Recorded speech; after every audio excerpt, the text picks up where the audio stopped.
Galatians chapter 6 verse 14 is our text. கலாத்தியர் 6ஆம் அதிகாரம் 14ஆம் வசனம். In these meetings, in the 7 meetings, I've been trying to share with you the various reasons why he glories in the cross. இந்த 7 கூட்டங்களிலே ஏன் அவர் சிலுவை குறித்து மேன்மை பாராட்டுகிறார் ஒவ்வொரு காரணத்தை நான் சொல்லி வருகிறேன். On the first day we showed you that he glories in the cross because the cross is the thing that differentiates between the lost and the saved in the most effective manner. முதல் நாளிலே நான் சொன்னேன் ஏன் அவர் சிலுவை குறித்து மேன்மை பாராட்டுகிறார் என்று.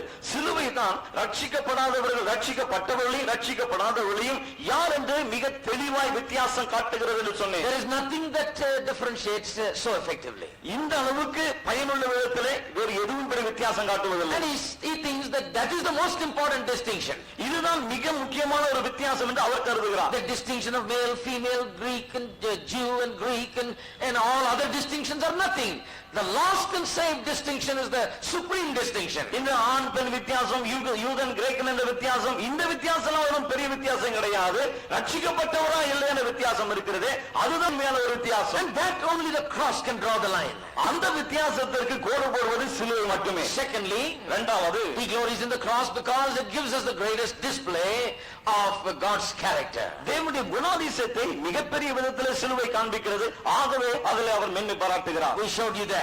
அதையும் உங்களுக்கு காண்பித்தோம். Thirdly, we saw on Good Friday morning that he glories in the cross because the cross delivers him from the world. மூன்றாவது பெரிய வெள்ளிக்கிழமை காலை என்று நாம் பார்த்தோம். அவர் ஏன் சிலுவை குறித்து மேன்மை பாராட்டுகிறார் என்று.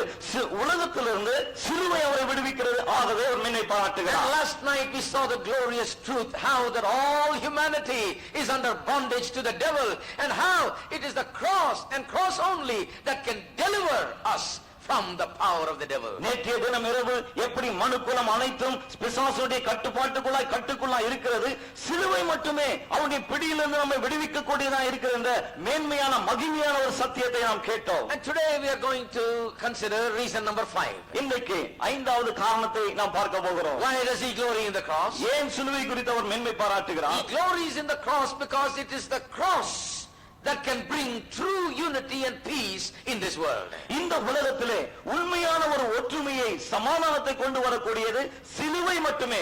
ஆகவே தான் அதில் மேன்மை It is பாராட்டுகிறார். only the cross that can bring true unity and peace among men.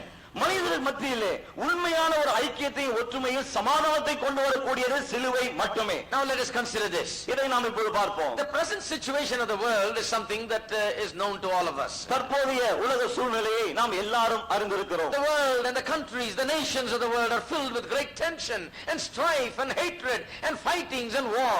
உலகத்தின் நாடுகளிலே எங்கே பார்த்தாலும் சண்டை, போராட்டம், பதட்டம் இவைகளெல்லாம் காணப்படுகிறது. This we call the modern world. இதைதான் நாகரிக உலகம் என்று அழைக்கிறோம். We are more educated than ever before. முன்ன காட்டிலும் இப்போது நன்றாய் கல்வியறிவு We are பெற்றிருக்கிறோம். more advanced scientifically than ever before. முன்ன காட்டிலும் விஞ்ஞான முன்னேற்றம் அதிகமாக இருக்கிறது. But we are worst when it comes to fighting and strife and tension. ஆனால் சண்டை போடுதல், பதட்டம், போராட்டம் என்று வரும்போது முன்னை விட மோசமாக The இருக்கிறது. world is filled and plagued with all kinds of danger. உலகம் பலவிதமான ஆபத்தினாலே நிறைந்து கொள்ளை நோய் பீடிக்கப்பட்டிருக்கிறது. Some countries you cannot even live there. சில நாடுகளிலே அங்கே வாழக்கூட முடியாது. You don't know when they will bomb you and kill you and die. எப்போது குண்டு வீசுவார்கள், உங்களை சாகடிப்பார்கள், சாவோம் என்று கூட உங்களுக்கு தெரியாது. Many nations are in this condition. பல தேசங்கள் இந்த நிலையிலே தான் இருக்கிறது. The world doesn't have any peace. The world doesn't have unity. உலகத்திலே சமாதானமும் கிடையாது, ஒற்றுமையும் கிடையாது. And it lacks all these things that we desire.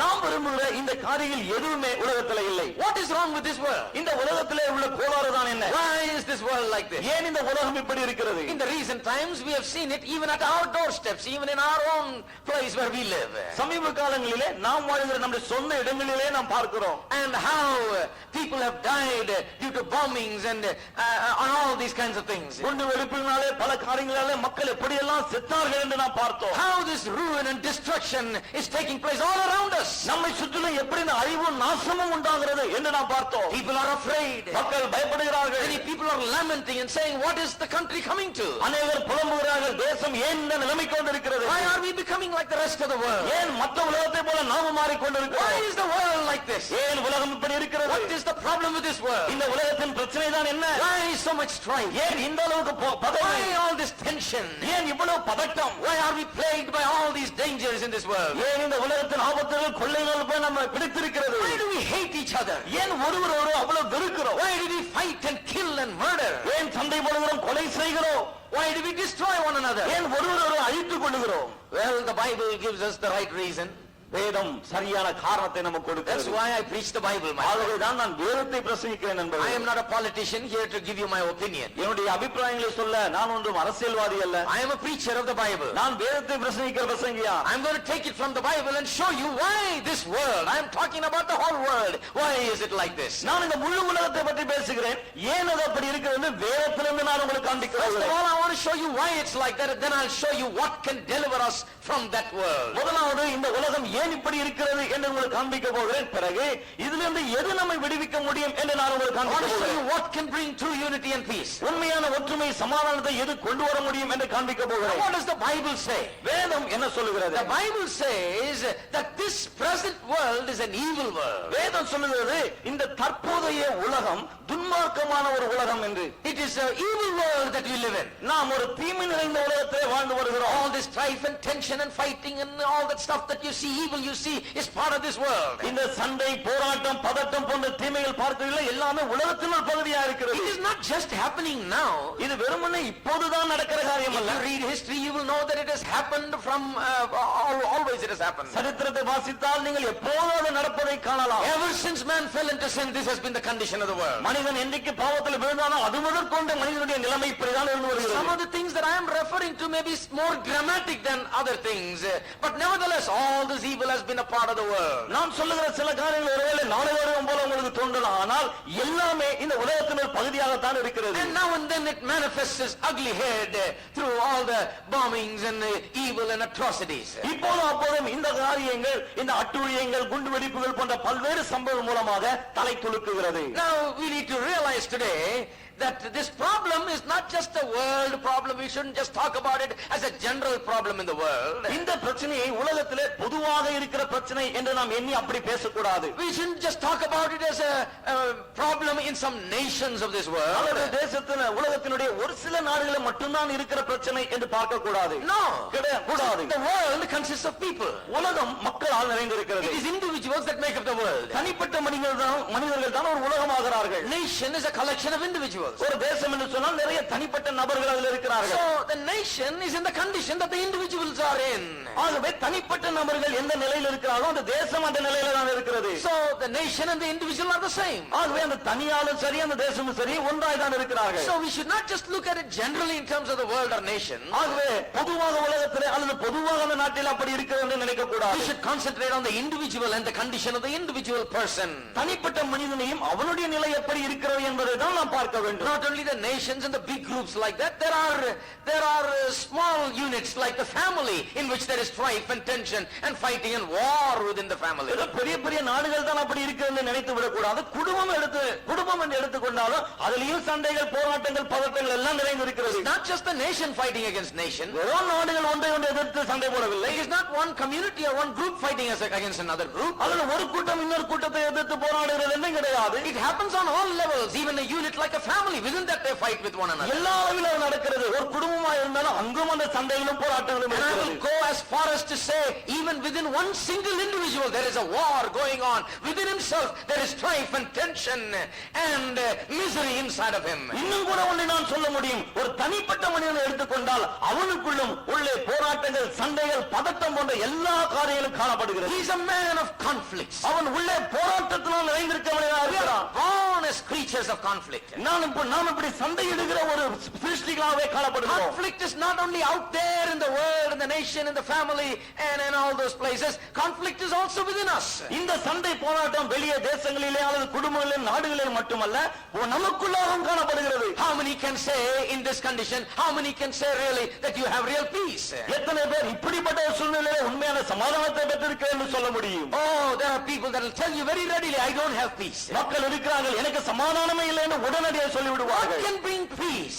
சமாதானத்தை எது கொண்டு வர What முடியும்? can bring unity? எது ஒற்றுமை கொண்டு வர What முடியும்? can bring peace within ourselves? நமக்குள்ளே எது சமாதானத்தை கொண்டு வர What முடியும்? can bring peace in the family? குடும்பங்களிலே சமாதானத்தை கொண்டு வர முடியும் and stop all the fighting and the war. இந்த சண்டைகளையும் யுத்தங்களையும் எது நிறுத்த முடியும் And what can bring peace in the country? தேசத்திலே எது சமாதானத்தை கொண்டு வர The முடியும் Bible says வேதம் சொல்லுகிறது it is the cross and the cross alone that can bring true unity and peace.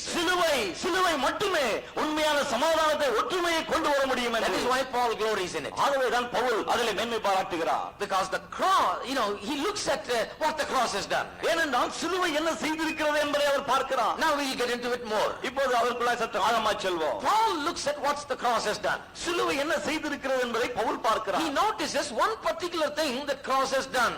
சிலுவை செய்த ஒரு குறிப்பிட்ட காரியத்தை அவர் கவனிக்கிறார் He notices the wonderful and the amazing thing that cross has created. That is the Christian church.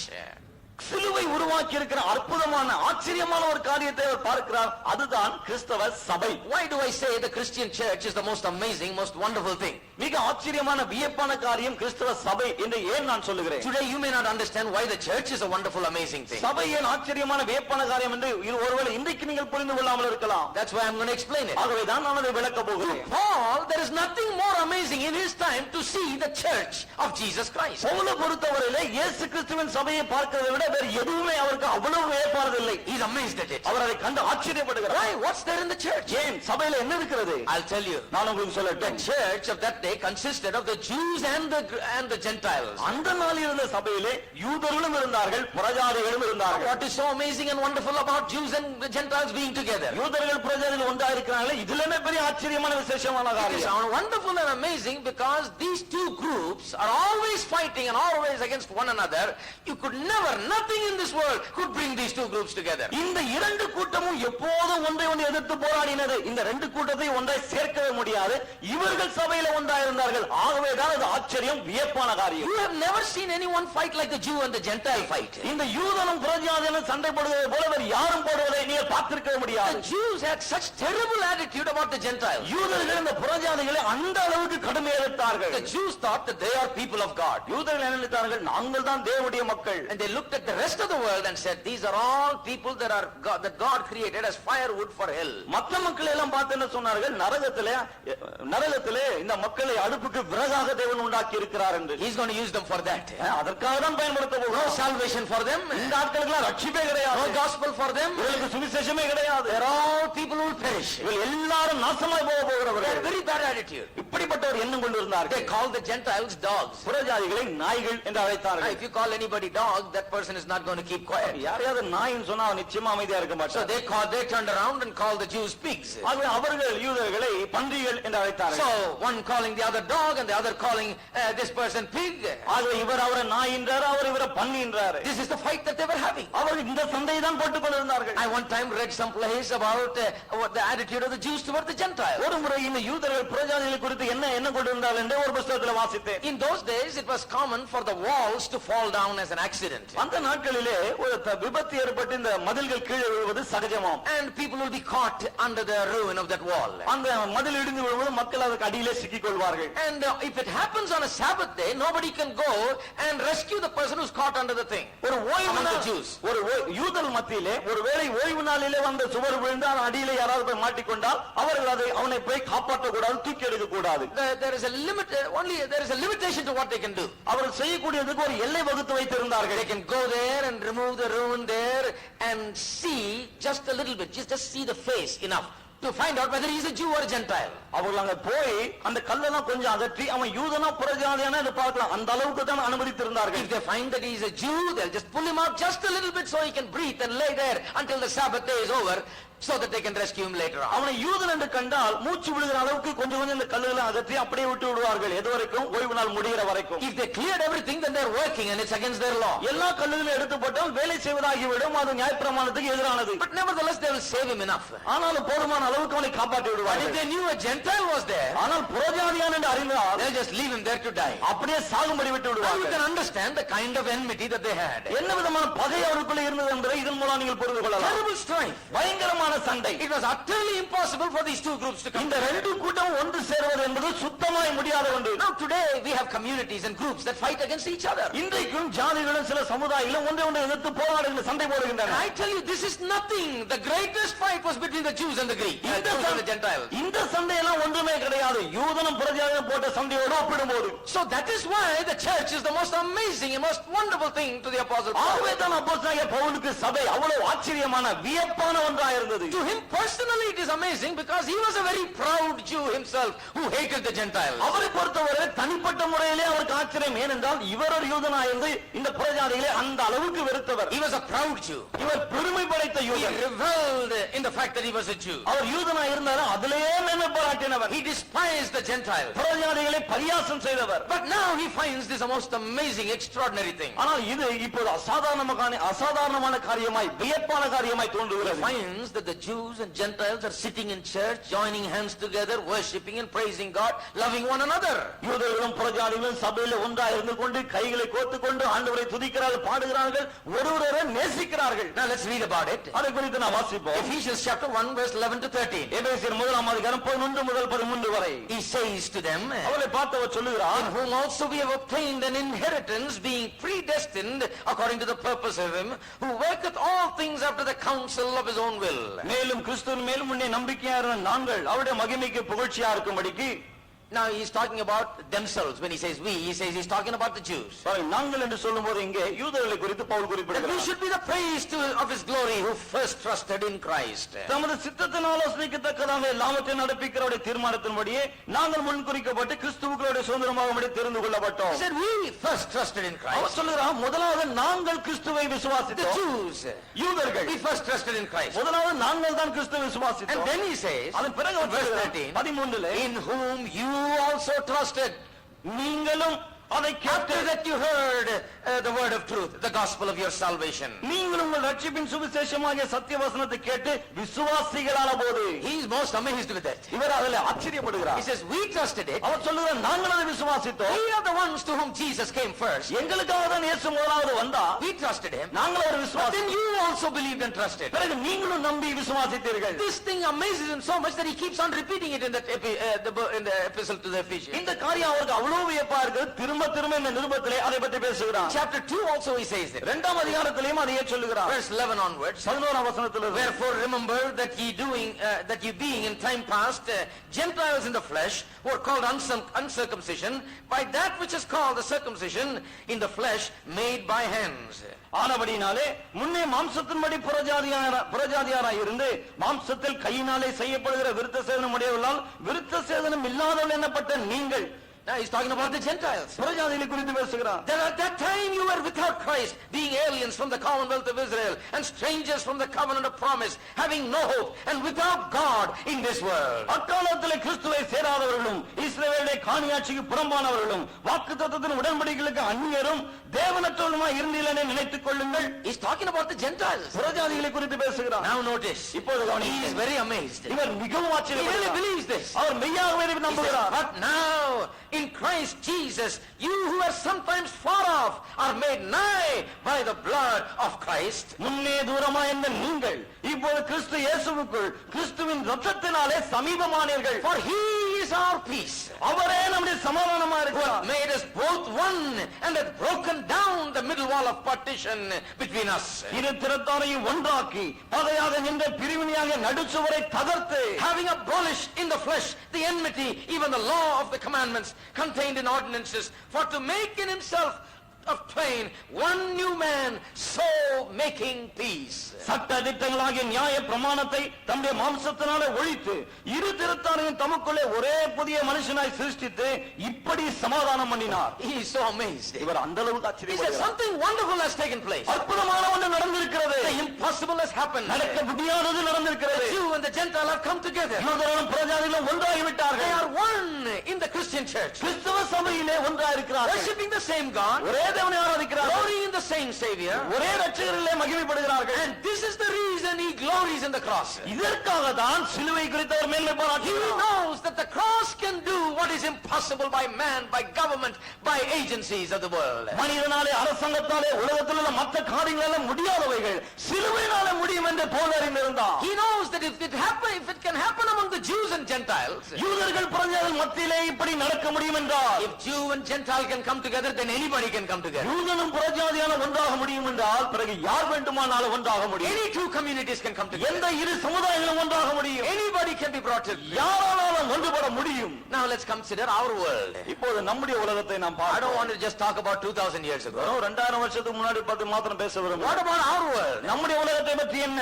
What is the cause of all the division and strife and the fighting and all the things that characterize this life of ours in this world? நாம் வாழ்கிறோமே இந்த உலகத்திலே சண்டைகளும் போராட்டங்களும் பலவிதமான பகைகளும் இருக்கிறது.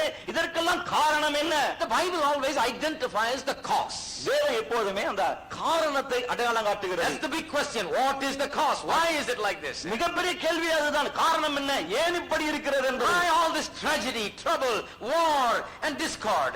ஏன் இவ்வளவு சண்டைகள், போராட்டங்கள், யுத்தங்கள், பரிதாபங்கள்? There is only one answer. The Bible gives it very clearly throughout its pages. ஒரே ஒரு பதில் தான் உண்டு. வேதம் முழுவதும் வேதம் அதை தெளிவாய் சொல்லுகிறது. You know what that answer is? அந்த பதில் என்ன தெரியுமா? It is the pride of the natural, unregenerate human heart.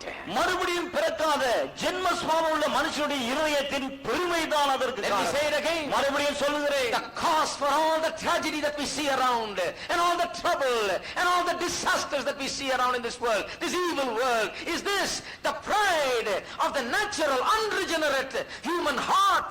நம்மை சுற்றி இந்த உலகத்திலே, பொல்லாத உலகத்திலே சண்டைகள், போராட்டங்கள், பரிதாபங்கள் காணப்படுகிறது. இதற்கெல்லாம் காரணம் என்ன? மறுபடியும் பிறக்காத ஜென்ம சுபாவம் உள்ள மனுஷனுடைய இருதயத்தில் இருக்கும் பெருமைதான் அதற்கு It's the காரணம். heart of man. மனிதனுடைய இருதயம். My dear friends, I want you to consider this tonight. அருமை நண்பர்களே, இன்றைக்கு நீங்கள் இதை கவனிக்க வேண்டும். They're reading the paper and say, well, this is a problem with America, you know. பேப்பரை வாசிக்கிறோம், இது அமெரிக்காவில் உள்ள பிரச்சனைன்னு சொல்லிடுறோம். They are fighting among nations in Europe. ஓ, ஐரோப்பாவில் தான் ஒருத்தர் போராடுறாங்க. Oh, this is someone else's problem. இதெல்லாம் வேறொருடைய பிரச்சனை. World problem. உலக பிரச்சனை. I tell you, my friend, it's the problem of the human heart. It's the heart of yours and heart of mine. It's the heart of every individual in this world. நண்பரே, நான் உங்களுக்கு சொல்லுகிறேன், காரணம் மனிதனுடைய இருதயம். உங்களுடைய இருதயம், என்னுடைய இருதயம், ஒவ்வொரு தனிப்பட்ட மனிதனுடைய இருதயம் தான் And காரணம். I will go as far as to say this. நான் இவ்வளவு தூரம் அதை இப்படி சொல்லுகிறேன். I won't just say it is pride. I will say it is pride and pride alone of the unsaved, unregenerate, sinful heart. பெருமை என்று மாத்திரம் நான் சொல்ல வரவில்லை. பெருமை யாருடைய பெருமை? ரட்சிக்கப்படாத ஜென்ம சுபாவமுள்ள மனுஷனுடைய பெருமை. It's only pride and nothing else. பெருமை மட்டும்தான், வேற எதுவும் கிடையாது. Now, like everything else, I have to just work on this and show you why this is true. மற்ற காரணங்களைப் போலவே இதுவும் ஏன் உண்மை என்பதை நான் உங்களுக்கு சற்று விவரமாக விளக்க I வேண்டும். will show it to you from the Bible. It's the pride of the human heart. That's the problem in the world. மனித இருதயத்தினுடைய பெருமை இருக்கிறதே, இந்த உலகத்தின் பிரச்சனைகளுக்கு காரணம் அதுதான் என்பதை வேதத்திலிருந்தே நான் உங்களுக்கு காண்பிக்கிறேன். Then I will show you how the cross deals with it. பிறகு சிலுவை அதை எப்படி சரி செய்கிறது என்று உங்களுக்கு I காண்பிக்கிறேன். really believe that the cross of Jesus Christ is the answer for human problems. இயேசு கிறிஸ்துவின் சிலுவை தான் மனித பிரச்சனைகளுக்கு பதில் என்று நான் மெய்யாகவே விசுவாசிக்கிறேன். That's why I'm preaching before you tonight. ஆகவே தான் இன்றைக்கு இரவு உங்களுக்கு முன்னாலே பிரசங்கிக்கிறேன். If this is not true, I have nothing to preach. இது உண்மை இல்லை என்று சொன்னால் பிரசங்கிக்க எனக்கு எதுவுமே இல்லை. Now, the fact that the pride is the problem, pride of human heart is the problem, is taught everywhere in the scriptures. மனித இருதயத்தினுடைய பெருமை தான் காரணம் என்பது வேதத்திலே எல்லா இடத்திலும் There's சொல்லப்பட்டிருக்கிறது. something wrong with the heart of man. மனித இருதயத்திலே ஏதோ கோளாறு இருக்கிறது. You know, after man fell, மனிதன் விழுந்த பிறகு the first children of Adam and Eve, ஆதாம் ஏவாளுடைய முதல் பிள்ளைகள் Cain and Abel, காயினும் ஆபேலும், you see that the first murder took place among them. அவர்கள் மத்தியிலே தான் முதலாவது கொலையே நடந்தது என்பதை நீங்கள் காணலாம். Cain murdered his own brother Abel. Cain தன் சொந்த சகோதரனாகிய ஆபேலை கொலை செய்தான். Why? ஏன்? Out of jealousy. பொறாமையினாலே. Where did he get the jealousy அந்த from? பொறாமை எங்கிருந்து அவனுக்கு வந்தது? God did not put the jealousy in him. தேவன் அந்த பொறாமை அவனுக்குள்ளே வைக்கவில்லை. Sin brought that jealousy. பாவம் அந்த பொறாமை கொண்டு வந்தது. His heart has been tainted by sin and ruined by sin. அவனுடைய இருதயம் பாவத்தால் கரைப்பட்டு நாசமாக்கப்பட்டது. His heart is not in the condition that God created it in. தேவன் உண்டாக்கின அந்த நிலைமையிலே அவனுடைய இருதயம் இல்லை. Now it is a heart without God. இப்போது தேவனற்ற இருதயம் இருதயமாக காணப்படுகிறது. Darkened heart. இருளடைந்த இருதயம், Heart filled with sin. பாவத்தால் நிறைந்திருக்கிற இருதயம், Heart filled with pride. பெருமையால் நிறைந்திருக்கிற இருதயம். Well, they took their offerings to God. ரெண்டு பேரும் தேவனுக்கு பலியிட சென்றார்கள். And as you know, God accepted Abel's and rejected Cain. நமக்கு தெரிந்திருக்கிற பிரகாரம் காயினுடைய பலியை தேவன் நிராகரித்து விட்டு ஆபேலுடைய பலியை The ஏற்றுக்கொண்டார். pride in his heart rose up. அவனுடைய இருதயத்தில் பெருமை மேலே He வந்தது. said, how can God do this? அவன் கேட்டான், எப்படி தேவன் இதை செய்ய முடியும்? He accepted his but rejected mine. அவனுடைய பலியை ஏற்றுக்கொண்டு என்னுடைய பலியை தள்ளிவிட்டாரே. There, jealousy is the son of or is given birth by pride. அங்கே பொறாமை அந்த இடத்திலே பிறப்பிக்கப்படுகிறது. It's the child of pride. அது பெருமையின் பிள்ளை. The Old Testament is full of examples of that. பழைய ஏற்பாட்டிலே நிறைய உதாரணங்களை நீங்கள் இதற்கு பார்க்கலாம். Now, Old Testament doesn't give you the nice stories only, it gives you all the failure stories also. பழைய ஏற்பாடு நல்ல நல்ல காரியங்களை மாத்திரம் சொல்வது கிடையாது, தோல்வியின் காரியங்களையும் நமக்கு சொல்லுகிறது. Why? ஏன்? So that we can learn from it. இதுல இருந்து நாம் கற்றுக்கொள்ள முடியாது. Bible is an honest book. வேதம் ரொம்ப நேர்மையான ஒரு புத்தகம். God wants you to learn from it. தேவன் இதுல இருந்து நீங்கள் கற்றுக்கொள்ள முடியும்.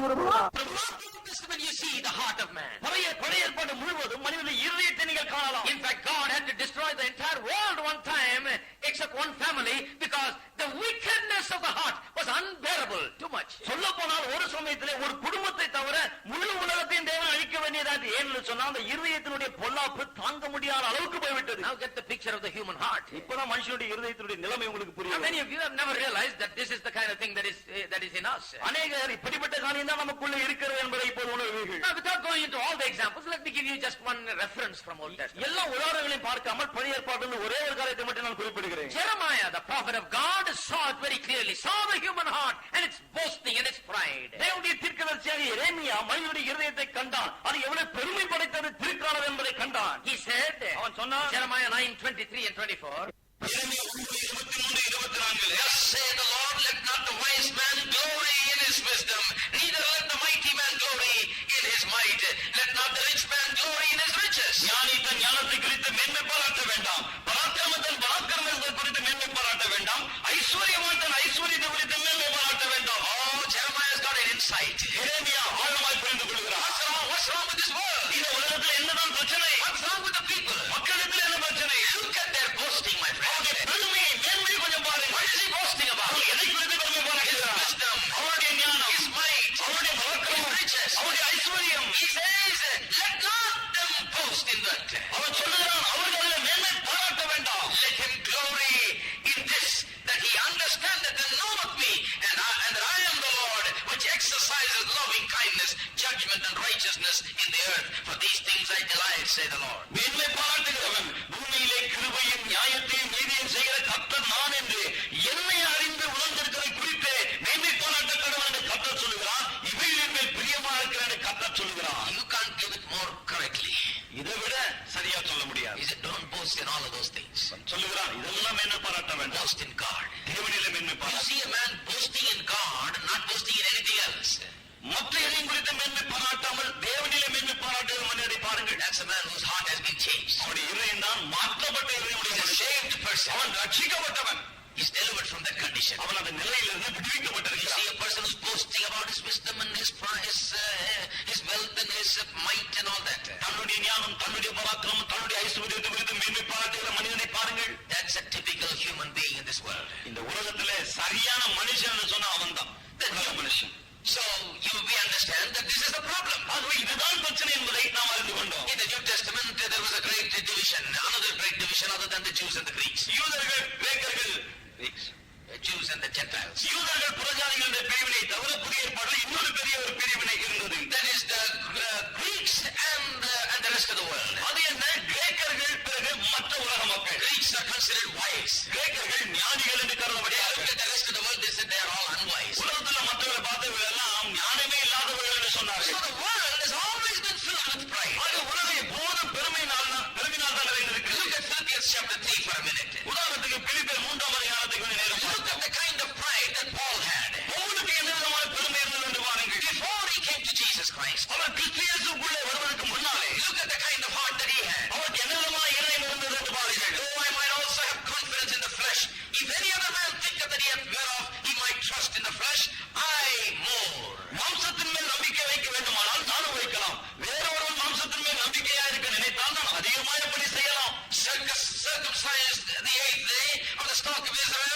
of the tribe of Benjamin, a Hebrew of the Hebrews, as touching the law, a Pharisee, concerning zeal, persecuting the church, touching the righteousness which is in the law, blameless. நான் 8ஆம் ஆண்டில் விருத்தசேதனம் அடைந்தவன், இஸ்ரவேல் வம்சம்தான், பென்யமீன் கோத்திரத்தான், எபிரேயர் பிறந்த எபிரேயன், நியாயப்பிரமாணத்தின்படி பரிசேயன், பக்தி வைராக்கியத்தின்படி சபையை துன்பப்படுத்தினவன், நியாயப்பிரமாணத்திற்குரிய நீதியின்படி குற்றம் சாட்டப்படாதவன். If everybody was so proud, no wonder we have so much problem. எல்லாரும் இவ்வளவு பெருமையா இருக்காங்களே, ஆச்சரியமே இல்லை. இதனாலதான் இவ்வளவு பிரச்சனை. Everybody is proud about what they are. எல்லாரும் அவர்கள் யாரா இருக்கிறாங்க குறித்த ஒரு பெருமையில இருக்கிறாங்க. Who thinks that everybody else is nothing? இவன் நினைக்கிறான் மற்றவன் ஒன்றுமே கிடையாது. That's why the Gentile thinks the Jew is nothing. ஆகவேதான் புறஜாதிகள் நினைக்கிறான் யூதன் ஒன்றுமே இல்லை என்று. He thinks he is wise and nobody else knows anything. கிரேக்கன் நினைக்கிறான் நான் தான் ஞானி, மற்ற யாருக்கு எதுவும் தெரியாது. Everyone else is angry with Greeks. அவன் எல்லாரும் யூதர்கள் மேல் கோபப்படுகிறார். Well, you can understand now it's filled with tension and all kinds of hatred and fight and war. இப்போது நீங்கள் புரிந்து கொள்ளலாம் ஏன் இந்த உலகம் இப்படி பொறாமையினாலே, பகைமையினாலே, பதட்டத்தினால் நிறைந்திருக்கிறது என்று. You see that within families. குடும்பங்களுக்குள்ளே நீங்கள் அதை பார்க்கலாம். One thinks that he is great. ஒருவன் நினைக்கிறான் அவன் தான் பெரியவன், And others are nothing. மற்றவன் ஒன்றும் கிடையாது. Pride lifts up. பெருமை எங்கே And உயரக்காக therefore there is tension and strife and fighting. ஆகவே பொறாமை போராட்டம் பல இடங்களில் இருக்கிறது. Now this is the whole problem that Paul sees.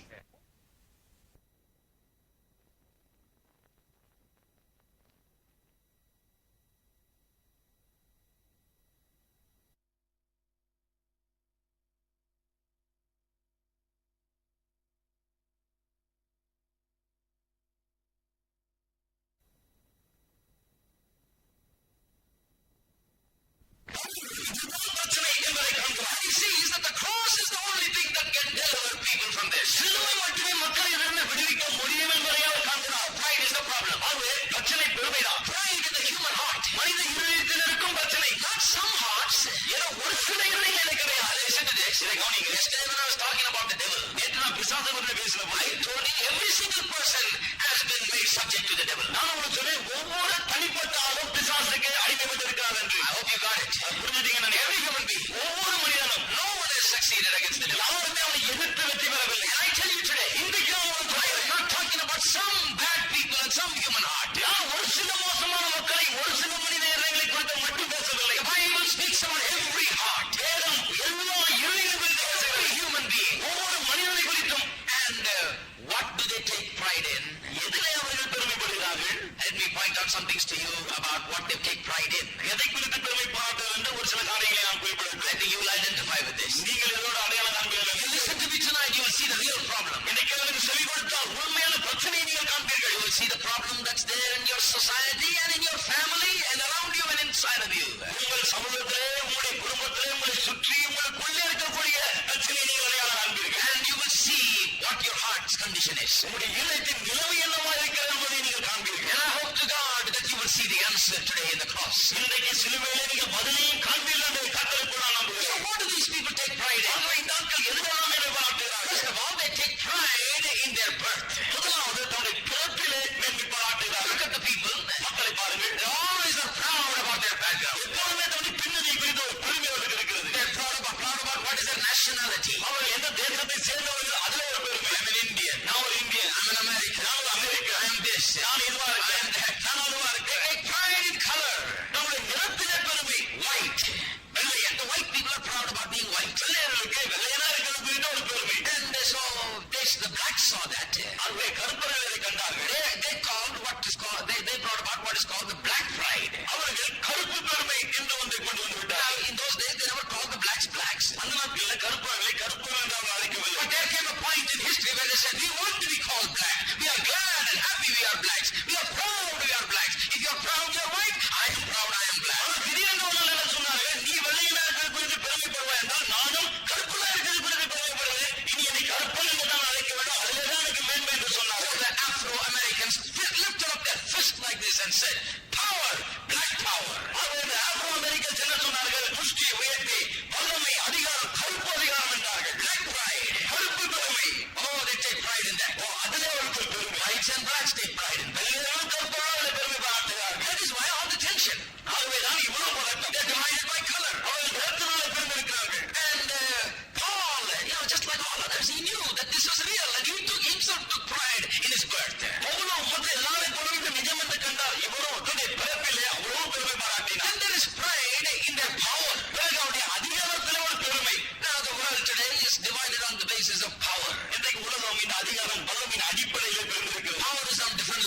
அதிகாரம் வித்தியாசமான அளவுகளில் இருக்கிறது. Some are powerful because they have, and they are powerful against the have-nots. ஒரு சிலர் எல்லாவற்றையும் உடையவர்களா இருக்கிறபடினாலே இல்லாதவர்களுக்கு எதிராக அவ்வளவு அதிகாரம் வைத்தவர்களா இருக்கிறார்கள். By the tension and strife and fighting and war. அதுதான் இவ்வளவு சண்டை, யுத்தம், போராட்டம், பதட்டம் எல்லாம். All the haves of the world want to keep what they have. இல்லாதவர்கள் எல்லாம் உலகத்தோட இருக்கிறவர்கள் இருக்கிறத எப்படியாவது தக்க வைத்துக் கொள்ளணும்னு பாக்குறாங்க. The haves want to keep what they have. இருக்கிறவர்கள் இருக்கிறதை தக்க வைத்துக் கொள்ள வேண்டும் என்று விரும்புகிறார்கள். The have-nots want to get it from them. இல்லாதவர்கள் அவரிடம் இருக்கிறதை பெற விரும்புகிறார்கள். Now you see the reason for the fight. இப்போ சண்டைக்கான காரணத்தை நீங்க பார்க்கலாம். This is the cause of fight between even nations and fight within the families and within the society. தேசங்கள் மத்தியிலே, குடும்பங்களுக்கு உள்ளே, சமுதாயத்தின் மத்தியிலே வருகிற சண்டைகளுக்கும் காரணம் இதுதான். This is not just a world problem, my friend. அந்த வெறும் உலகத்தின் பிரச்சனை பற்றி சொல்ல. Problem that is happening in homes, in lives today, and there are people sitting here that are going through this. இன்றைக்கு இந்த பிரச்சனை வீடுகளிலே, குடும்பங்களிலே எல்லாரும் நடக்கிறது. இன்றைக்கு இங்கே உட்கார்ந்து இருக்கிற மக்களும் அதனுடைய கடந்து போகிறார். Pride of power. இந்த அதிகாரத்தை குறித்த ஒரு பெருமை. The third kind of pride is the pride of intellect. மூன்றாவது பெருமை இந்த அறிவுத்திறனை குறித்த பெருமை. Like I said, the Greeks were considered wise. நான் சொன்னது போல கிரேக்கர்கள் தங்களை ஞானிகள் என்று கருதினார்கள். All the great philosophers came out of the Greek world. மாத்திரம் தத்துவ ஞானிகள் எல்லாம் அந்த கிரேக்கர்கள் தான். Socrates, Aristotle, Plato and all that. Socrates, Aristotle, Plato போன்றவர்கள் All were Greeks. எல்லாருமே So the Greek world was proud. ஆகவே கிரேக்க உலகம் அவ்வளவு பெருமை. Oh, look at us, we know everything. எங்களை பாருங்கள், எங்களுக்கு எல்லாம் They தெரியும். looked at the rest of the world. மற்ற உலகத்தை பார்த்தார்கள். They said, what do they know? அவங்களுக்கு என்ன தெரியும்? Well, maybe they do good business. வேற நல்ல வியாபாரம் பண்ணலாம். They may make some money. பணம் சம்பாதிக்கலாம். And they may do other things. They may be talented in arts and music and drama. கலையிலே, இசையிலே, நாடகத்திலே நல்லா அவங்க தாழ்ந்து பெற்றிருக்கலாம். But ஆனால் they don't know anything. ஆனால் ஒன்றுமே தெரியாது. Look at us. எங்களை பாருங்கள். We are wise. நாங்கள் தான் ஞானிகள். Everybody is unwise. மற்ற எல்லாருமே ஞானமற்றவர்கள். If you tell it like that, at least it is tolerable. இப்படி சொன்னா கொஞ்சமா சகிச்சுக்கலாம். You know what they said? அவங்க என்ன சொன்னாங்க தெரியுமா? We are wise and they are barbarians, they say. நாங்களாம் ஞானிகள், அவங்களாம் காட்டு மிராண்டிகள் என்றார்கள். They don't know anything. அவங்களுக்கு எதுவுமே தெரியாது. They are barbarians. காட்டு மிராண்டிகள். Oh, such tension between them. அவருக்குள்ளே அவ்வளவு ஒரு பகை. The pride of the evil human heart manifests itself in these three ways. துன்மார்க்கமான மனுஷனுடைய இருதயத்திலுள்ள பெருமை இந்த மூன்று காரியம் மூலமாக வெளிப்படுகிறது. The pride of birth, பிறப்பை குறித்த பெருமை, the pride of power, அதிகாரத்தை குறித்த பெருமை, the pride of intellect. அறிவுத்திறனை குறித்த பெருமை. Now this is the pride of intellect is there within the families. அறிவுத்திறனை குறித்த பெருமை குடும்பங்களுக்குள்ள இருக்கிறது. Among individuals. தனிப்பட்ட மனிதனுக்குள்ள இருக்கிறது. All levels it is there. எல்லா அளவிலும் காணப்படுகிறது. Three ways it manifests. மூன்று விதங்களிலே அது வெளிப்படுகிறது. Now the next step is to show you how that there is nothing in the world today that can deal with this problem of man. அடுத்தபடியாக மனிதனுடைய இந்த பிரச்சனையை சமாளித்து தீர்க்கக்கூடியது இந்த உலகத்திலே எதுவுமே இல்லை என்பதை காண்பிக்க There is nothing in the whole world. No medicine, no doctor, no scientist, no wise man in all the world. Never born and never to be born. There is no answer for this problem in all the world. முழு உலகத்திலே இந்த பிரச்சனைக்கு பதிலே கிடையாது. இந்த பதிலை கொடுக்கக்கூடிய மருந்தோ, மருத்துவமோ, டாக்டரோ அல்லது விஞ்ஞானியோ பிறந்ததும் கிடையாது, இனி பிறக்க போவது கிடையாது. There is no healer or healing for this. இதற்கு சுகம் கொடுக்கிறதோ, சுகம் கிடையவே கிடையாது. What about the pride of the human heart? மனித இதயத்தின் பெருமையை குறித்து என்ன? Who can set it right? யார் இதை சீர்படுத்த முடியும்? The Bible tells us there is nothing in the whole world that can set this right. இதை சரிபடுத்தக்கூடிய உலகத்தில் எதுவுமே கிடையாது என்று வேதாகமம் சொல்கிறது. That's a very strong statement. இது கொஞ்சம் பலமா இருக்கலாம் கேட்க. But that is the truth. அதுதான் சத்தியம். Now look at the world. The world is the biggest proof of that fact. உலகத்தை பாருங்கள். இது உண்மை என்பதற்கு மிகப்பெரிய அத்தாட்சியே இந்த உலகம் தான். Now the world has not achieved peace. உலகம் சமாதானத்தை இன்று சாதிக்கவில்லை. We can never achieve peace. சாதிக்கவும் முடியவே முடியாது. Never come. அந்த சமாதானம் வரவே முடியாது. It's impossible. அது முடியாத ஒன்று. If they are not fighting now, இப்ப சண்டை போடலன்னா they are just holding out for just a while temporarily. தற்காலிகமா கொஞ்சம் அப்படி நிறுத்தி வச்சிருக்காங்க. Do you know most of the nations today are not fighting because both of them have atom bombs, both of them have all kinds of missiles, both of them have dangerous weapons. They know if one uses, the other also will use. இன்னைக்கு ஏன் இந்த நாடுகள் சண்டை போட மாட்டோம் தெரியுமா? உலகத்துல ரெண்டு பேர்கிட்ட ஆட்டோபாம இருக்கு, ரெண்டு பேர்கிட்ட எல்லா விதமான ஆயுதங்கள் இருக்கு. இதை ரெண்டு பேரும் அறிந்துதான் சண்டை போடாமல் இருக்கிறார்கள். If they know that the other man uses, I will use it. அவன் பயன்படுத்தணும், நானும் பயன்படுத்தணும். He will use it. நான் பயன்படுத்தணும், அவனும் பயன்படுத்தணும். Let's keep it off. ஆகவே பத்திரமா வச்சுக்கணும். Both going to die. ரெண்டு பேரும் சாக போறோம். So let's have peace. ஆகவே சமாதானமா The world thinks this is peace. இதுதான் சமாதானம் என்று உலகம் நினைக்கிறது. But this is my friend. This is fear. நண்பரே, இது சமாதானமே கிடையாது, இது பயம். What is peace? சமாதானம் என்றால் என்ன? The Bible tells us that peace is something positive. சமாதானம் என்பது முற்போக்கான ஒன்று என்று வேதம் நமக்கு Peace சொல்கிறது. is a new attitude. சமாதானம் என்பது புதிய ஒரு மனப்பான்மை. Peace is love. சமாதானம் என்பது அன்பு. Peace is something that the world cannot produce. சமாதானம் என்பது உலகத்தால் உருவாக்கப்பட முடியாத ஒன்று. All the efforts of the human efforts in trying to produce peace. சமாதானத்தை ஏற்படுத்த மனிதர்கள் இருக்கிற முயற்சியை கொஞ்சம் எண்ணி பாருங்கள். Now you can divide the world into two groups in this regard. இந்த விஷயத்தில் கூட உலகத்தை இரண்டு விதமாக பிரிக்கலாம். Activists and the pacifists. தீவிரமாய் செயல்படுகிறவர்கள், அமைதியா இருக்கிறவர்கள். Both are trying for peace. ரெண்டு பேருமே சமாதானத்தை முயற்சிக்கிறார்கள். Activist wants to go and fight out and get the peace. செயல்படுகிறவர்கள் போய் சண்டை போட்டு சமாதானத்தை கொண்டு வர வேண்டும் என்று முயற்சிக்கிறார்கள். Pacifist wants to go and by non-violent methods achieve peace. சும்மா அமைதியா இருக்கிறவர்கள் சண்டை போடாமல் சமாதானத்தை கொண்டு வர முயற்சிக்கிறார்கள். They achieve peace. சமாதானத்தை கொண்டு வந்து விட்டார்களா? The activist is going and fighting. There is a tremendous hatred and tension and strife in his heart. போய் சண்டை போடுகிறானே, அவனுடைய உள்ளத்துல பதமை, பெருமை இந்த காலையில நிறைவு He is காணப்படுகிறது. being eaten up every day by his own tension inside. ஒவ்வொரு நாளும் உள்ளே இருக்கிற அவனுடைய பதட்டத்தினாலே அவன் சாப்பிடப்படுகிறான். He is hating his oppressor. அவன் தன்னை ஒடுக்கவனை ஒடுக்கவும். He's got to go on strike tomorrow. அவன் போய் நாளைக்கு அவனை சாதிக்க He's வேண்டும். got to shout it out. அவன் போய் குடிச்சு போட He's வேண்டும். got to fight it out. அவன் போய் சண்டை போட வேண்டும். He's got hatred and enmity and animosity. அந்த அளவுக்கு பதமை, பொறாமை, எரிச்சல் அவனுக்கு காணப்படுகிறது. He cannot sleep. அவனால் தூங்க முடியாது. He's going through this inside of him. அவனுக்குள்ளே இந்த காரியம் நடைபெற்றுக் His கொண்டிருக்கிறது. heart is torn within him. அவனுக்குள்ளே இதயம் கிழிக்கப்படுகிறது. What about the pacifists? அமைதியா இருக்கிறது குறித்து என்ன?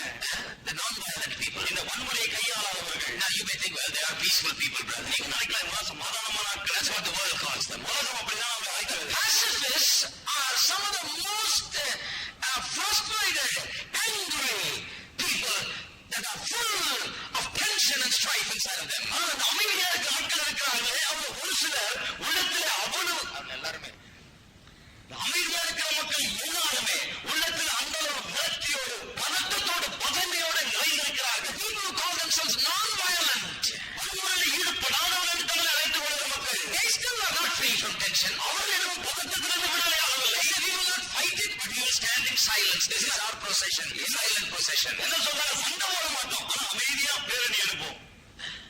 But they are full of hate, ஆனால் பகைமையால் நிறைந்திருக்கிறார்கள். frustrated, tense inside. உள்ளே பதட்டம். All the time they are fighting with a great enmity and animosity inside. எப்போது பார்த்தாலும் உள்ளே கலந்து விடுகிற பகைமை, பொறாமை எதிர்த்து போராடி கொண்டிருக்கிறார்கள். They are hurt, they have been injured, and they can't take it. That's why they are fighting. அவர் உள்ளத்தில் காயப்பட்டிருக்கிறார்கள், தாங்க முடியவில்லை. ஆகவே தான் சண்டை போடுகிறார்கள். We can't bring, that's why I say that activists and pacifists cannot do it. ஆகவே தான் சண்டை போடுகிறவரும் அமைதியா இருக்கிறவரும் அதை கொண்டு வர முடியாது என்று நான் சொல்கிறேன்.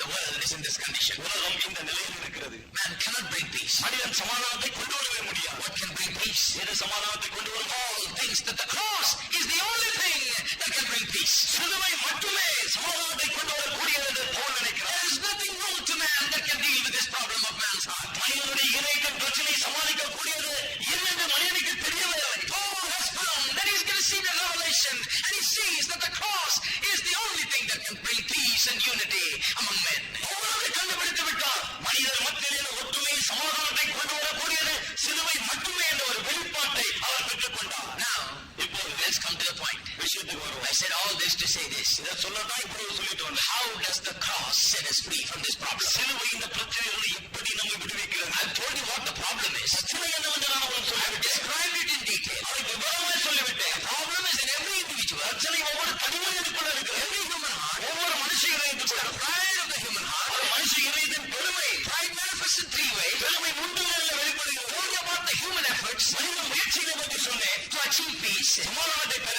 How did activists and pacifists have failed? எப்படி அமைதியா இருக்கிறவர் தீவிரவாதிகளும் தோல்வியடைந்தார் என்று சொன்னேன். Everyone has failed. எல்லாருமே தோல்வியடைந்தார். It is proof that no one is able to achieve peace. யாராலும் சமாதானத்தை கொண்டு வர முடியவில்லை என்பதற்கு இந்த உலகம் தான் சாட்சி. And Paul says that the cross is the only thing that can bring peace. Pavul சொல்லுகிறார், சமாதானத்தை கொண்டு வரக்கூடியது சிலுவை மட்டுமே. How does the cross bring? எப்படி சிலுவை சமாதானத்தை கொண்டு வருகிறது? It's a very simple thing. The gospel is very simple. எளிமையான காரியம். சுவிசேஷம் எளிமையான ஒன்று. The gospel always gets to the root of the problem, identifies it and states it very clearly. சுவிசேஷம் எப்போதுமே பிரச்சனையின் வேருக்கு சென்று அதை அடையாளம் கண்டு அதை செயல்படுத்துகிறது. Knows this is the only answer, and immediately it begins to put it forth. இது மட்டுமே பதில் என்று அறிந்து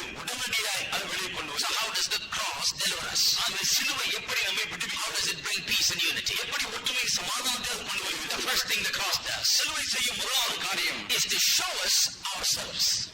நம்மை நமக்கு காண்பிக்கிறது. Is to show us what is in us, what kind of a people we are. நமக்குள்ளே என்ன இருக்கிறது, நாம் என்ன விதமான ஆட்கள் என்பதை அது நமக்கு காண்பிக்கிறது. Oh, this is very uncomfortable to hear about ourselves. நம்மை குறித்து நாமே கேட்பது கொஞ்சம் சௌகரியமா இருக்கு. Because we are all people that always defend ourselves. ஏனென்றால் நாம் எல்லாரும் எப்போதுமே நம்மை தற்காக்கிற மக்கள் தான். You ask the husband, he'll always say the wife is the problem. கணவனை கேள எப்போதும் மனைவிதான் பிரச்சனை. Talk to her brother. அவங்ககிட்ட பேசுங்க. Oh, I wish she heard this message today.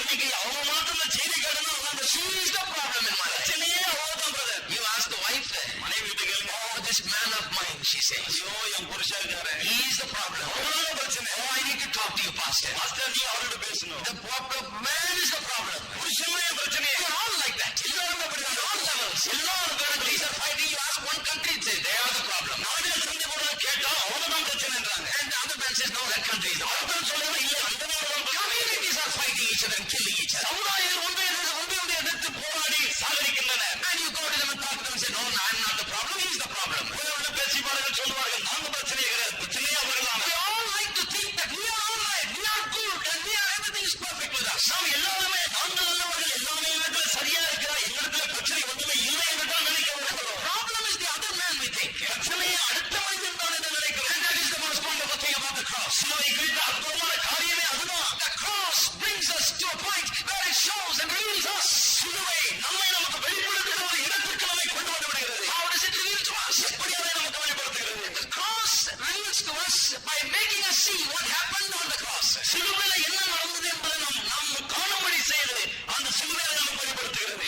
Who's hanging there? அங்கே யார் தூங்குகிறார்? The Son of God. தேவகுமாரன். God who came in the flesh. வம்சத்திலே வந்த தேவன். Why is he hanging there? ஏன் அவர் அங்கே தூங்குகிறார்? Why he must hang there? ஏன் அவர் அங்கே தூங்க வேண்டும்? Well, he is there trying to save the world. அவர் உலகத்தை ரட்சிக்கும்படி எப்படி இருக்கிறார்? Why does the world need saving? ஏன் உலகத்துக்கு இப்படி ரட்சிப்பு தேவை? He says they are lost. அவர் சொல்கிறார், அவர்கள் அங்கே காணாமல் போயிருக்கிறார். What does it mean to be lost? காணாமல் போயிருக்கிறார் என்றால் என்ன அர்த்தம்? It means that they are without God. அவர்கள் தேவன் அற்பு இருக்கிறார் என்று What does it mean? அப்படி அர்த்தம் என்ன? It means that in their heart is sin. அப்படி என்றால் இதயத்திலே பாவம் இருக்கிறது. Why does he have to hang there? ஆனால் ஏன் அவர் அங்கே தூங்க வேண்டும்? Why does he have to shed his blood? ஏன் அவர் தன்னுடைய ரத்தத்தை சிந்த வேண்டும்? Why do you have to beat him there? ஏன் அவர் அங்கே அடிக்க வேண்டும்? Why does he have to give his life? ஏன் அவர் தன்னுடைய உயிரை கொடுக்க வேண்டும்? Because God thinks that there is no other way to save man. ஏனென்றால் மனிதனை ரட்சிக்க வேறு வழியே இல்லை என்று தேவன் எண்ணுகிறார். God thinks that man is a sinner and this is the only way. மனிதன் பாவி, வழி இது மட்டுமே என்று தேவன் நினைக்கிறார். Now man thinks he's all right. மனுஷனை பாருங்க, அவன் நல்லா இருக்க நினைக்கிறான். The cross says Jesus died there because you and I are not all right, my friend. We are not perfect. Something is wrong with us. ஆனால் சிலுவை சொல்லுகிறது, நீங்கள் நானும் சரியில்லை, நம்மிடத்தில் ஏதோ ஒரு பிரச்சனை இருக்கிறது, ஆகவேதான் அவர் அங்கு மரித்தார் என்று. For our cross declares that we are sinners and our sin is placed upon him. நாம் எல்லாரும் பாவிகள், நம்முடைய பாவம் அவர் மீது வைக்கப்பட்டது என்று சிலுவை அறிவிக்கிறது. Nothing in the whole world declares it better than that. உலகத்தில் வேறு எதுவுமே இடைக்காலத்தில் சிறப்பானதை காண்பிப்பது. That's why Paul says, I preach Christ crucified. ஆகவேதான் பவுல் சொல்லுகிறார், சிலுவையில் அறியப்பட்ட கிறிஸ்துவை நான் நசைக்கிறேன். I preach Christ. ஆகவேதான் நான் கிறிஸ்துவை நசைக்கிறேன். Nothing in the world can show man's sin better than the cross. உலகத்தில் வேறு எதுவும் சிலுவை தவிர மனிதனுடைய பாவத்தை இந்த அளவுக்கு காண்பிக்க முடியாது. Paul himself has come to know that. அவளே அதை அறிந்து கொண்டார். You know what kind of a man he was? அவர் எப்படிப்பட்ட ஆள் தெரியுமா? Oh, he was a moral person. ரொம்ப சன்மார்க்கன், Pharisee. பரிசேயன், Religious person. பக்தி வைராக்கியம் He உள்ளவர். was not a drunkard. He was not going around doing bad things, robbing banks or something. அவருக்கு பிடிக்காமோ இந்த bank எல்லாம் கொள்ளடிக்கிறவங்க மோசமான ஆளு கிடையாது. No. கிடையாது. Good man. நல்லவர். He thought everything was all right. எல்லாமே சரியா இருக்கிறது. I read it to you. நான் அவருக்கு வாசித்து He said, காண்பித்தேன். concerning the law, blameless, he says. அவர் சொன்னார், நியாயப்பிரமாணத்தின் நீதியின்படி குற்றம் சாட்டப்படாதவர். I am perfect, he says. பூரணமானவர் என்று சொல்லுகிறார். Perfect. Pooranan. Everything is fine. எல்லாமே நன்றாக Nothing is wrong. அவர் ஒன்றுமே இல்லை. But you know one day, ஆனால் ஒரு நாள் he came to a point in his life. வாழ்க்கையில் ஒரு கட்டத்திற்கு அவர் வந்தார். He began to look at himself. அவர் தன்னையே பார்க்க ஆரம்பித்தார். The light of the cross. சிலுவையின் வெளிச்சத்திலே Cross began to figure before him. சிலுவைக்கும் தான் நிற்க ஆரம்பித்தது. Somehow he has to consider himself in light of the cross. எப்படி இந்த சிலுவையின் வெளிச்சத்திலே அவர் தன்னை பார்க்க வேண்டியதாக And he began to cry. அவர் அழ ஆரம்பித்தார். He began to lament. அவர் புலம்ப ஆரம்பித்தார். And we read about it in Romans chapter 7 verse 19 till the end. ரோமர் 7ஆம் அதிகாரம் 19ஆம் வசனத்திலிருந்து கடைசி வரை நாம் அதை வாசிக்கிறோம். He says, I know what the problem is with our me. சொல்லுகிறார், என்னிடம் உள்ள பிரச்சனை என்னவென்று எனக்கு தெரியும். Same man who said concerning the law and blameless. நியாயப்பிரமாணத்தின் நீதியின்படி குற்றம் சாட்டப்படாது என்று சொன்ன அதே மனிதன் He says, no, I am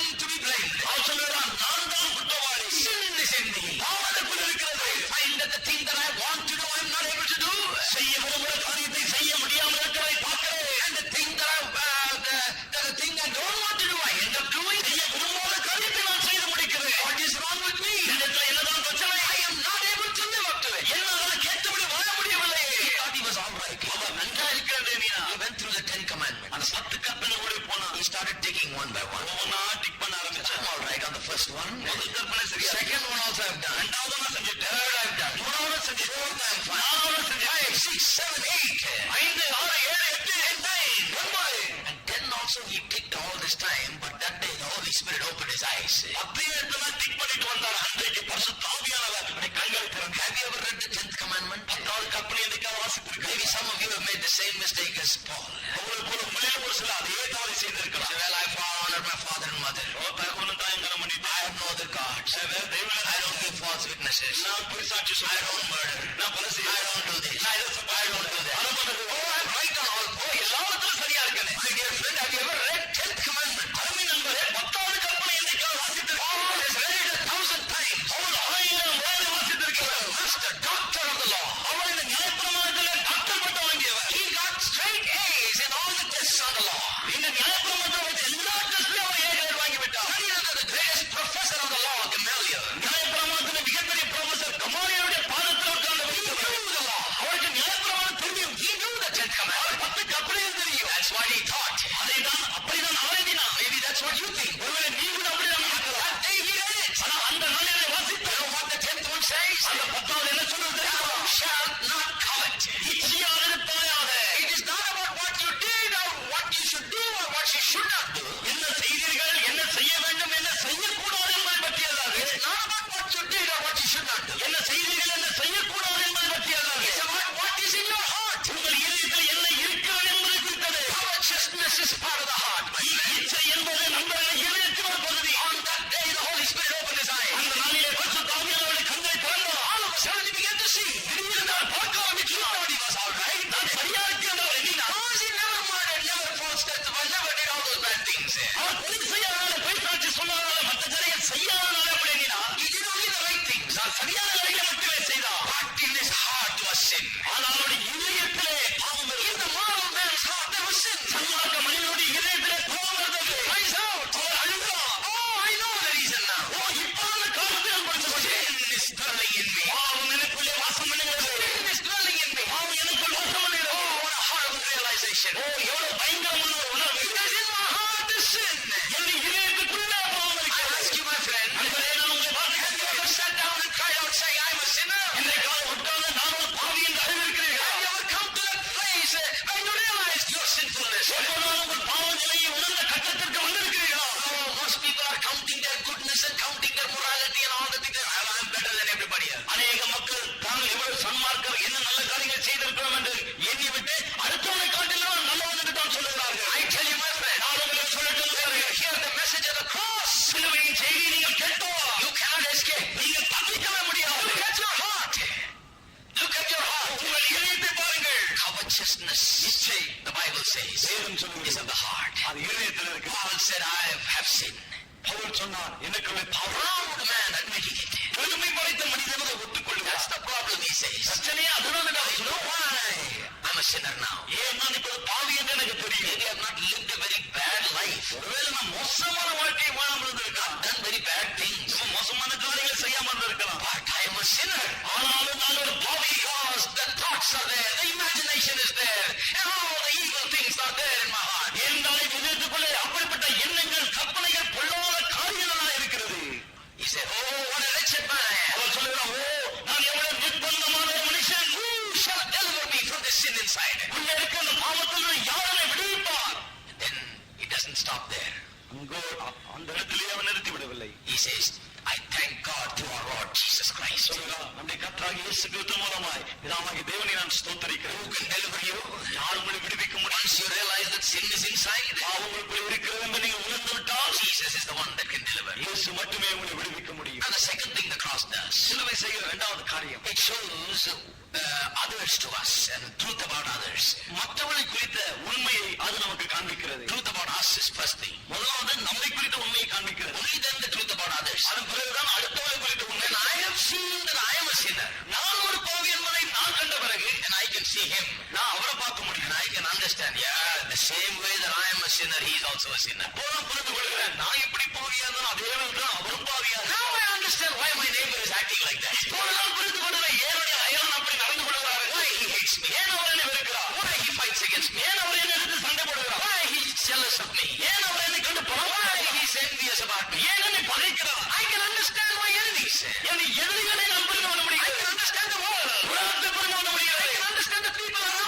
சுற்றி இருக்கும் மக்களை புரிந்து கொள்ள முடியும்.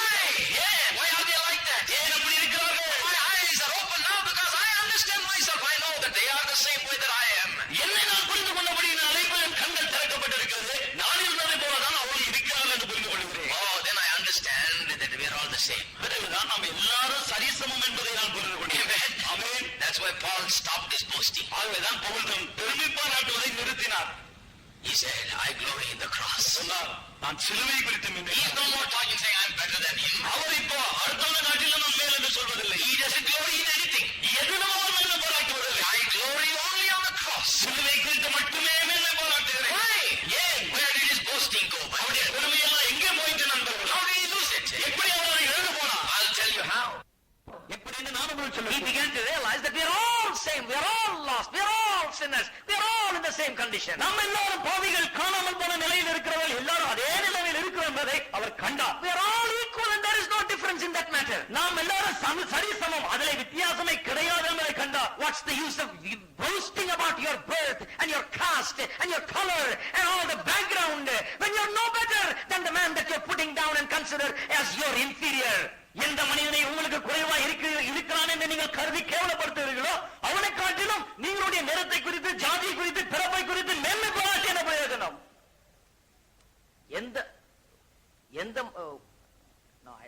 Let me say it again. மறுபடியும் நான் சொல்லட்டும். What's the use of boasting about your birth? உடைய பிறப்பை குறித்து மேன்மை பாராட்டி என்ன Your பிரயோஜனம்? caste, உடைய ஜாதி your குறித்து, background உடைய பின்னணி குறித்து, and your race. உங்களுடைய இனத்தை குறித்து. When you are no better than the man that you consider inferior. யாரை கேவலமானவன் என்று நினைக்கிறீர்களோ அவனை காட்டிலும் நீங்கள் கொஞ்சம் கூட நல்லவன் இல்லையே. அப்படி இருக்கும்போது எப்படி நினைக்கலாம்? Paul realized that. பவுல் அதை உணர்கிறார். I'm not going to talk about who I am now. ஓ, இனி நான் யார் என்பதை குறித்து நான் பேச மாட்டேன். All that is going out. அதெல்லாம் போய்விட்டது. We are all same. நம்ம எல்லாரும் All sinners. எல்லாரும் பாவிகள். All hopeless. எல்லாரும் நம்பிக்கை What's the use of boasting about அதை it? பெருமை பாராட்டி என்ன பிரயோஜனம்? What is the use of boasting about how much wealth you have when you are no better than the poorest of the poor? மிகவும் ஏழையை காட்டிலும் நீ ஒன்றிலும் மேன்மை உள்ளவன் இல்லையே. அப்படி இருக்கும்போது ஐஸ்வர்யத்தை குறித்து பெருமை பாராட்டி என்ன பிரயோஜனம்? Why do you boast about your riches? ஏன் உன்னுடைய ஐஸ்வர்யத்தை குறித்து பெருமை Why do பாராட்டி you look down upon the poor? ஏன் ஏழையை கேவலமாய் பார்க்கிறாய்? When you understand yourself and that you are no better, you will never look at a man like that. உங்களை நீங்கள் புரிந்து கொண்டு அவனை காட்டிலும் சிறப்பானவன் இல்லை என்று நீங்கள் அறியும் போது அவனை குறித்து அப்படி பேச மாட்டீர்கள். The heart is the same. இருதயம் அதேதான் In the இருக்கிறது. heart of hearts, we are all the same. இருதயத்தில் எல்லாருமே அப்படிதான் There இருக்கிறோம். is no point in boasting about anything. எந்த ஒரு காரியத்தை குறித்து மேன்மை பாராட்டி ஒரு பிரயோஜனம் We இல்லை. are all one in hopelessness. நம்பிக்கையற்ற நிலைமை என்று வரும்போது எல்லாமே அப்படிதான் We are இருக்கிறோம். all one in helplessness. உதவியற்றவர்கள் என்று அந்த நிலை வரும்போது எல்லாருமே அப்படிதான் Then what's the இருக்கிறோம். use of anything? பிறகு என்ன இருந்து என்ன பிரயோஜனம்? What is my birth, my caste, my background, my education and my wealth? என்னுடைய பிறப்பு, ஜாதி, என்னுடைய ஐஸ்வர்ய, சம்பாத்தியம் இவைகளாம் இருந்து என்ன பிரயோஜனம்? What is the point of anything? எல்லாம் இருந்து என்ன பிரயோஜனம்?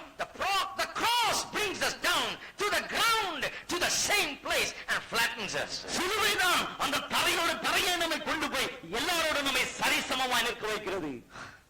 Right there, it solves the problem.